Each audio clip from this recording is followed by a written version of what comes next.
So today's notes are on mid-segments, of trapezoids and of triangles. So trapezoids and triangles.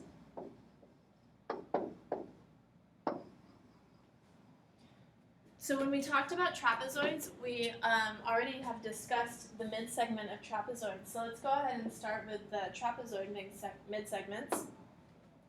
The definition of a midsegment is that it is the segment that connects the midpoints of both sides. So let's say this is the midpoint of this side. Let's say this is the midpoint of this side. This would be the midsegment. So that means that these two segments are congruent, and separately, these two segments are congruent. If it's an isosceles trapezoid, then you know that actually all four parts of the sides are congruent, but if you don't, then just 2 and 2. So that's your midsegment, and I'll write the definition. The midsegment joins the midpoint of two sides. And in this case, for a trapezoid, it's the non-parallel sides. Okay? So lots of different things end up happening from here.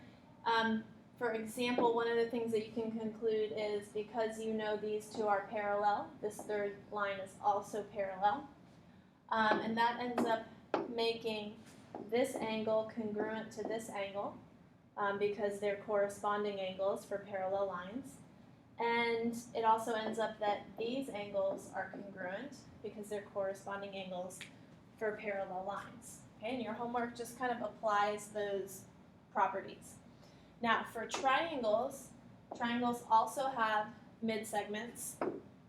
Actually, let me back up a second here. For a trapezoid, you can actually find the length of the midsegment because it is going to be base 1 plus base 2 divided by 2. It's the average of the lengths of the two bases.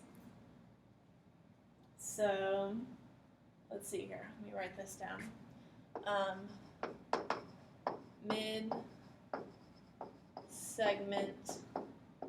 length is base 1 plus base 2 divided by 2. Okay, so for example, let's say in this trapezoid up here, we end up with this first length is, say, 17 centimeters, and let's say the bottom is 21 centimeters, and I want to find the length of the midsegment. Well, I would say x equals 17 plus 21 divided by 2, so x equals 38 divided by 2, so x equals 19. 19 centimeters. Okay, don't forget your units. So that's what all you really need to know about the midsegments for a trapezoid. Now let's talk about triangles. So in a triangle, instead of having just one midsegment, you actually have 3 possible midsegments. We'll draw one in here. So let's say this is the midpoint of that side, and let's say this is the midpoint of this side. The midsegment is going to join those together. Now I could also have a midsegment going from the bottom to the top and then from the bottom to the left also. So there's 3 possible midsegments for this triangle. So a couple of things here.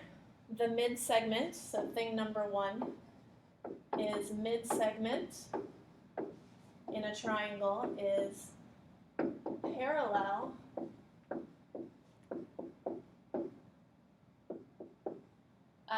to the base. Okay, so this is the midsegment, and here's the base of this triangle. They're parallel. If you look at the midsegment and the base, the midsegment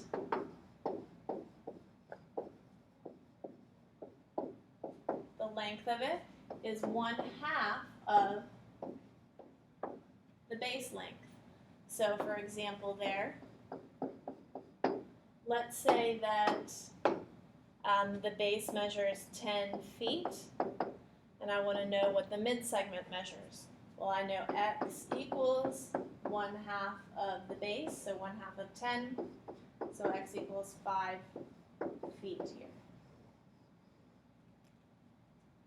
Okay, and that's really it. That's all you need to know. So just to kind of go back over, for a trapezoid, you know that there's only one possible midsegment, connects the midpoint of the left side here with the left side, with the midpoint of the right side, and the length of it is going to end up being base 1 plus base 2 divided by 2.